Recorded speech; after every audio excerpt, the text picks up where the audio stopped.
Hey guys, and welcome back to this channel. In this video I'll be showing you guys how you can mute yourself on TikTok live stream. So you do so I'm using the TikTok live studio for this. I'm not sure how you can do it on your phone, but you are going to open up TikTok live studio. I'm just going to press yes, and I'm just going to wait for that to load. Preparing your studio.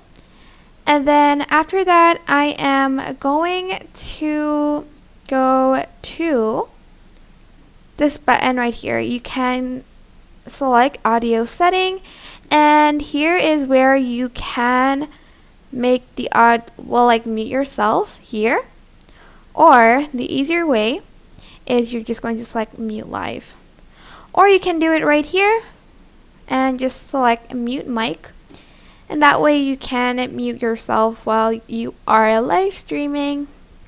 And that is basically it. Super simple. I hope this tutorial was helpful for you guys.